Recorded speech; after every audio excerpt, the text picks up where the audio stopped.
The wriggler lark's a very gay old bird. At sunrise often may his voice be heard as jauntily he wends his homeward way, and trills a fresh and merry roundelay. And some old, wise philosopher has said, rise with a lark, and with a lark to bed the humbug. Though a learned entomologist may doubt if humbugs really do exist, yet each of us, I'm sure, can truly say we've seen a number of them in our day. But are they real? Well, a mind judicial perhaps would call them false and artificial. The poppycock's a fowl of English breed, and therefore many think him fine indeed. Credulous people's ears he would regale, and so he crows aloud and spreads his tail. But he is stuffed with vain and worthless words. Fine feathers do not always make fine birds. The haycock cannot crow, he has no brains, no, not enough to go, and when it trains he is not gummy. Fighting's not his forte, a haycock fight is just no sort of sport. Down in the meadow all day long he'll bide, that is a little hay hen by his side. The powder monkey, a theory, by scientists defended, declares that we from monkeys are descended. This being thus, we therefore clearly see the powder monkey heads some pedigree. Ah, yes, from him descend by evolution, the dames and daughters of the revolution. The tree-calf, sportive tree-calf, here we see. He builds his nest up in a tree, to this strange dwelling place he cleaves because he is so fond of leaves. 'Twas his ancestral cow, I trow, jumped o'er the moon, so long ago. But he is not so great a rover, though at the last he runs to cover the military frog. The military frog, as well you know, is the famed one who would a wooing go, and on the soldier's manly breast displayed, he wins the heart of every blushing maid. But, as a frog, I think he's incomplete. He has no good hind legs that we may eat. The feather boat, his animal of which I speak, is a most curious sort of freak. Though serpent would its form describe, yet it is of the feathered tribe, and 'tis the snake, I do believe, that tempted poor old Mother Eve, for never woman did exist who could its subtle charm resist. The brick bat, oft through the stillness of the summer night we see the brick bat take his rapid flight, and, with unerring aim, descending straight, he meets a cat on the back garden gate. The little brickbat could not fly alone. Oh, no, there is a power behind the throne. The cat o' nine tails. The cat o' nine tails is not very nice, no good at all at catching rats and mice. She eats no fish, though living on the sea, and no one's friend or pet she seems to be. Yet oft she makes it lively for poor Jack, curls round his legs, and jumps upon his back. The round robin, here's the round robin, round as any ball, you scarce can see his head or tail at all. He's not a carrier pigeon, though he brings important messages beneath his wings. And 'tis this freak of ornithology they mean who say, a little bird told me. The iron spider. The iron spider is an insect strange, he loves to stand upon a red hot range. Unlike his race, he's not a noctopt.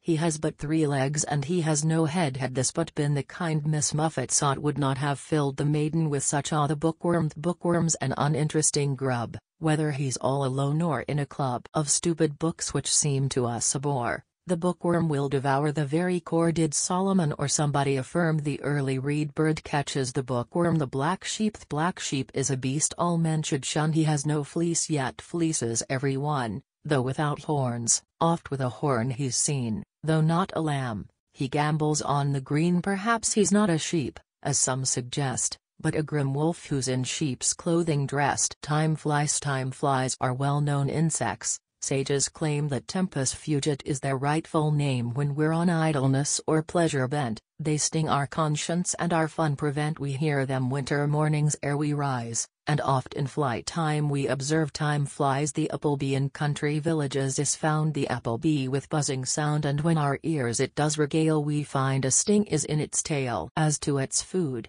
the applebee is fond of doughnuts, cheese and tea. The Welsh rabbit, see the Welsh rabbit, he is bread on cheese, or cheese on bread, whichever way you please.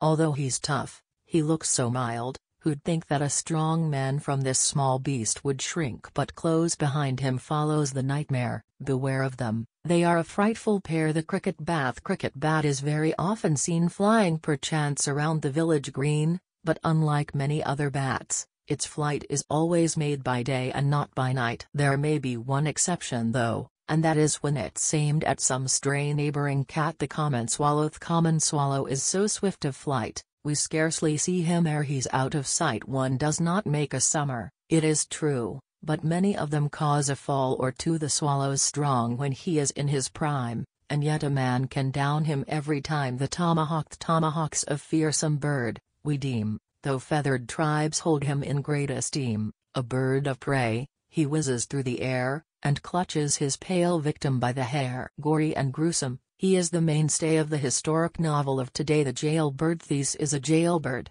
Isn't it a shame to keep him in a cage and try to tame his wild desires for freedom? See him droop behind his bars.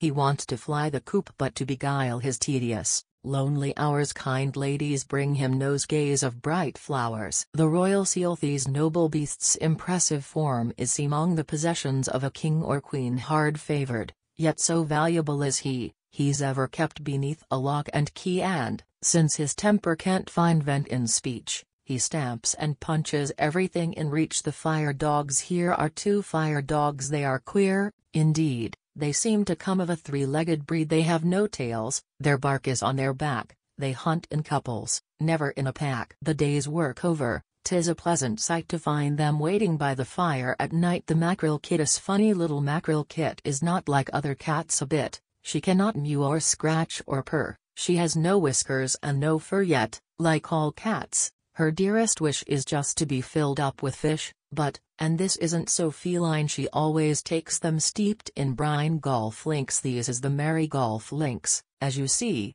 an amiable beast, and fond of tea. Indigenous to all the country round, his snaky length lies prone along the ground. It is the fashion or this beast to rave, but have a care, lest you become his slave. The traveling crane. The traveling crane's a bird, of course, yet he possesses wondrous force. A bird of burden he must be, he lifts and pulls so mightily, and sometimes he will grasp his prey, and with it rise and soar away. His plumage is not fine, but then, he's of the greatest use to men. The flying buttress. The flying buttress, every day and night, continues in his long, unwearied flight. He is not a songbird, but he's said to be famed for his beauty and his symmetry. He frequents an old abbey or a manse. The ostrich eats him if he gets a chance. The sea puss. In ocean waters the sea puss is found, cat-like, forever chasing round and round. She has no claws, but crouching sly and low she stealthily puts out her undertow, and when an old sea dog comes in her way, I'll warrant you there is the deuce to pay. The battering ram. This is the battering ram, a fearful beast. I think he weighs 1,000 tons at least, stronger than any other kind of butter. He goes his way calmly, without a flutter, big as an elephant, bigger than a horse. He seems the best example of brute force. The spring chicken. Here's the spring chicken. I have heard they manufacture this queer bird from bits of leather and of strings all joined and worked by tiny springs. Whenever this fine fowl is broiled, each of his springs should be well oiled, or he may spring across the room and plunge his carver into gloom. The shuttlecock. The shuttlecock's a handsome fowl to see. His feathers grow straight upward like a tree. He cannot crow, but oftentimes his flight will reach up to a most astounding height. He is a gamecock, and, in fighting trim, there are not many birds that equal him. The sawbuck. The sawbuck is a fearsome beast. The tramp objects to it, at least when to the housewife he applies for coffee or for apple pies. Right speedily he'll turn and leave her when he is seized with sawbuck fever. The pigeon-toad. The pigeon-toad's a funny little beast. He's found in every land from west to east. The children bring him in, to our amaze, and though we try to turn him out, he stays. He's never seen with soldiers, nor with fops, but with the schoolboys. How he jumps and hops. The golden buck. Perhaps because it's easily approached, the golden buck's a game that's often poached. 'Tis sometimes mild, again 'tis strong and hearty. It may be found at many a gay stag party. No branching antlers this strange beast adorn, but with the golden buck we take a horn. The bumble puppy. This is the bumble puppy. He is quite tame, although he's said to be a sort of game. You scorn him, yet you must there's the rub. Accept him at your table or your club. He has his points, yet he's a pest. Indeed, I would we could exterminate the breed. The watchdog. This useful animal we keep to guard our treasure while we sleep. A pointer, not a setter, yet he's of no use unless he's set. Gaze on his open, honest face. There's no deception in his case. He is attached to us, 'tis plain, though often by a slender chain the gold eagle hears the gold eagle. Very rare.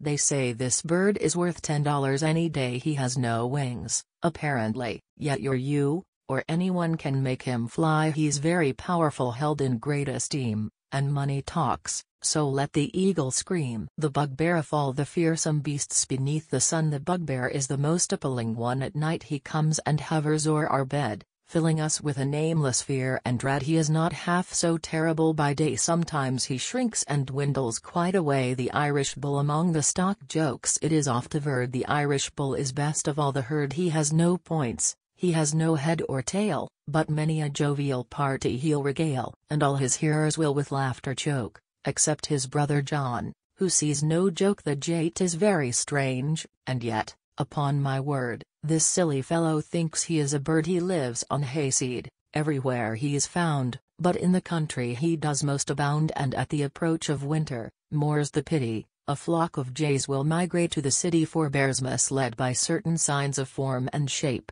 some think we are descended from the ape, but recent science now the truth declares the human race descended from forebears. And since we're so inclined to war, I'll wager one of our forebears was the Ursa Major, the high horse. The high horse often takes a foremost place among the winners of the human race. They say one needs both brawn and brain to ride him, and even then 'tis very hard to guide him. His jockeys gaily prance and boldly scoff, but soon or late they're sure to tumble off.